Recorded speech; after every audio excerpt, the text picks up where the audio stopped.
नमस्कार, राम राम जी, जय माता दी। मैं आचार्य वीरेंद्र एस्ट्रो वास्तु गुरु यूट्यूब चैनल पर आपका स्वागत करता हूं, हार्दिक अभिनंदन करता हूं। आज की इस वीडियो में हम चर्चा करेंगे कर्क राशि की। कर्क यानी कैंसर। आने वाला अगस्त 2021 का महीना ये इनके लिए कैसा रहने वाला है, वीडियो को अंत तक जरूर देखिएगा। कुछ उपाय हैं, कुछ रेमेडीज हैं जिनको करने से जो भी मार्ग में बाधाएं हैं या जो अपॉर्चुनिटीज हमें मिलने वाली हैं और उनको हम सही तरीके से उनका उपयोग कर पाए, उन उपायों को करने के बाद में आपका मार्ग और ज्यादा सुगम हो जाएगा। अभी तक अगर आपने हमारे इस चैनल को सब्सक्राइब नहीं किया है तो आप हमारे इस चैनल को सब्सक्राइब जरूर कीजिएगा। चलिए अब हम चर्चा करते हैं कर्क राशि वालों के लिए आने वाला अगस्त 2021 का महीना ये कैसा रहने वाला है। सबसे पहले तो मैं कर्क राशि वालों के लिए बात करूंगा इनके व्यापार के बारे में, इनके रोजगार के बारे में, इनका कार्यक्षेत्र ये कैसा रहेगा। कर्क राशि वालों के लिए जो अगस्त का महीना है, कामकाज की दृष्टि से अगर हम देखते हैं तो ये मिश्रित फल देने वाला है। यानी काम को लेकर के जो भी परिणाम आएंगे वो मिले जुले रहेंगे। कारोबार में, कार्यक्षेत्र में उतार चढ़ाव की स्थितियां बनी रहेंगी। कभी कारोबार में ऐसा लगेगा कि बूम्स आ गए हैं, कई बार ऐसा लगेगा कि रिसेशंस भी आ गए हैं, कई बार बहुत तेजी दिखाई देगी और कई बार उनको लगेगा कि मंदी आ गई है। कई बार मन बड़ा प्रसन्न होगा, काम बहुत बढ़िया चल रहा है, और कई बार उनको ऐसा लगेगा कि मन मुताबिक रिजल्ट्स, परिणाम ये नहीं आ पा रहे हैं, तो उसमें कोई चिंता की बात नहीं है। कर्क राशि वालों का जो मंगल है वो दूसरे भाव में है, तो इसका क्या इफेक्ट होने वाला है। जो नौकरी करने वाले लोग हैं उनके लिए जो स्थिति है वो काफी लाभ की स्थिति है। उनकी प्रमोशन हो सकती है, उनकी तरक्की हो सकती है। नौकरी करने वालों को काम में स्थिरता के योग बनती है। जो नौकरी कर रहे हैं उनका उत्साह जो है वो उनका बना रहेगा।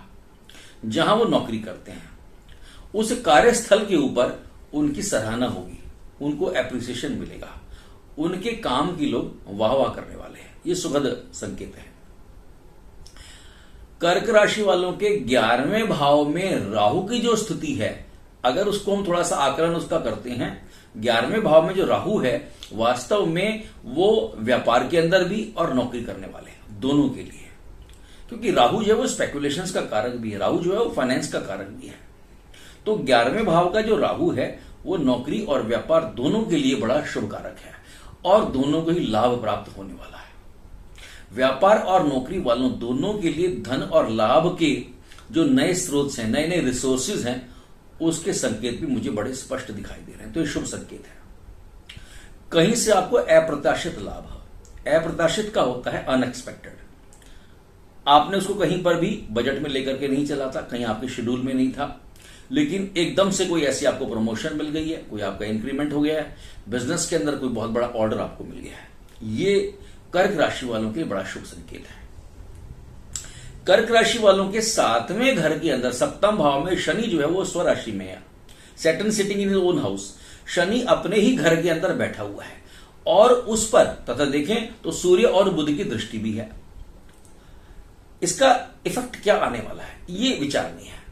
तो ये जो स्थिति बनती है ये व्यापार करने वालों के लिए बड़ी सुखद स्थिति है।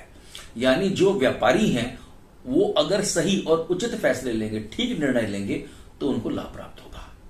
एक बात जरूर बताना चाहूंगा, जो व्यापारी हैं जो भी वो कामकाज करेंगे वो कानूनी दायरे में रह करके करें। ऐसा कोई ना काम करे जो अनैतिक हो, असंवैधानिक हो, अमर्यादित हो, असामाजिक हो। अगर वो लीगल जो बाउंड्रीज हैं उन नियमों का ध्यान रख करके चलेंगे तो वो बड़ी शांति से रहेंगे। नहीं तो कहीं ना कहीं उनको कानूनी दायरा में वो आ जाएंगे, कोई ऐसा लीगल फ्रेम में वो आ सकते हैं जिसके कारण से वो परेशानी में घिर सकते हैं। उनके लिए मेरा सुझाव यही है, थोड़ा ध्यान से चलना है। जो आपके कॉम्पिटिटर्स हैं व्यापार के अंदर, जो आपके विरोधी हैं, वो आपकी टांग खींच सकते हैं। वो आपका काम बिगाड़ने के लिए कोई भी षड्यंत्र तक रच सकते हैं। इसीलिए विरोधियों की चाल को समझने का प्रयास करें, नहीं तो परेशानी आएगी। वैसे कारोबारियों के लिए नए नए उनके आय के अवसर बनेंगे, ऐसा भी है। एक बात और, अगर आप अपने काम के अंदर अपने जीवन साथी की इन्वॉल्वमेंट लेकर के चलते हैं, उनके लिए जो जीवन साथी है उनके सहयोग से किसी कार्य के अंदर आपको उत्तम धन लाभ की संभावना ये बड़ी प्रबल है। समझ लीजिए इस बात को। आप जो कर रहे हैं वो तो ठीक है, लेकिन अगर जीवन साथी जो आपकी लाइफ पार्टनर हैं उनके सहयोग से कोई आपने काम किया तो आपको काफी अच्छे मैं उत्तम शब्द प्रयोग कर रहा हूं, उत्तम धन लाभ की संभावना ये बढ़ जाती है। आप सरकार के साथ, शासन के साथ, सत्ता के साथ कोई काम करते हैं, कोई सरकारी ठेकेदार है, सरकार को आप सप्लाई करते हैं, तो वहां से भी आपको अच्छे ऑर्डर्स मिलने की संभावनाएं हैं। कोई पेमेंट है आपकी अगर वहां से, तो वो भी आपको मिल जाएगी। कुल मिलाकर के कहें तो जो भी स्टैट्यूटरी रिक्वायरमेंट्स हैं, गवर्नमेंट से रिलेटेड जो भी चीजें हैं, उनका आपके जीवन पर पूरा सहयोग ये कर्क राशि वालों के लिए अगस्त के महीने के अंदर रहने वाला है। अब मैं बात करूंगा कर्क राशि वालों की हेल्थ को लेकर के, स्वास्थ्य को लेकर के। शरीर माध्यम खलु धर्म साधनम आरोग्यम परम सुखम। पहला सुख निरोगी काया, शरीर स्वस्थ होना चाहिए। अब जो इनका दूसरा भाव है, सेकंड हाउस है, उसमें मंगल और शुक्र इसकी जो युति है। अब दूसरा जो भाव है, दूसरे भाव की दृष्टि कहां होती है? अष्टम भाव पर। अष्टम भाव में बृहस्पति बैठे हुए हैं, तो ये जो एक पोजीशन है ग्रह की, ये जो स्थिति है ग्रहों की, ये क्या करेगा? ये आपके स्वास्थ्य को लेकर के कुछ परेशानियां पैदा कर सकते हैं। इसलिए कर्क राशि वाले अपने स्वास्थ्य को लेकर के बहुत सावधानी बरतें, बिल्कुल भी लापरवाही ना करें, सेहत को लेकर के सतर्क रहें, कोई काम ऐसा ना करें जिससे कि परेशानी आ जाए। और वैसे भी हम कोविड से जो अभी जूझ रहे हैं, तो बिल्कुल भी लापरवाही हमें ये नहीं करनी चाहिए। अब मैं बात करूंगा कर्क राशि वालों के लिए उनका जो वैवाहिक जीवन है या जो उनका प्रेम संबंधों वाला जो रिलेशनशिप है, उसका क्या रहने वाला है। देखिए, कर्क राशि वालों के लिए ये जो महीना है बहुत कुछ सुखद अनुभव देने वाला नहीं है। नहीं है, यानी इस महीने कुछ ना कुछ उनकी टेंशनें बनी रहेंगी अपने प्रेमी के साथ में, तो ये बढ़िया समय नहीं है उनके लिए। तो बड़ा सावधानी बरतना है इनको, अपनी बुद्धि का, अपने विवेक का, अपने ज्ञान का, अपने कौशल का सही प्रयोग करना है, गलत इस्तेमाल ना करें। नहीं तो क्या होगा? अच्छा, इस समय बड़ी कठिन परीक्षा है इनके प्रेम की, जो रिलेशनशिप की है। जरा सा वाणी दोष पैदा हो गया, जरा सी कोई बॉडी लैंग्वेज ऐसी हो गई, जरा सा कोई ऐसा हमने कुछ कर दिया, तो ये समझ लीजिएगा। क्योंकि देखिए, ये जो महीना है कर्क वालों के लिए, पंचम भाव में जो केतु है, फिफ्थ हाउस में जो केतु बैठता है, वो प्रेम संबंधों में, लव अफेयर में बहुत बड़ा ऑब्स्टेकल्स क्रिएट करता है, व्यवधान पैदा कर देगा आपके, और आपस में दूरी को बढ़ा देगा वो आपका। Ketu is the lower part of the body, it always gives movement, separation, unstability, insecurity, ये सारा देता है।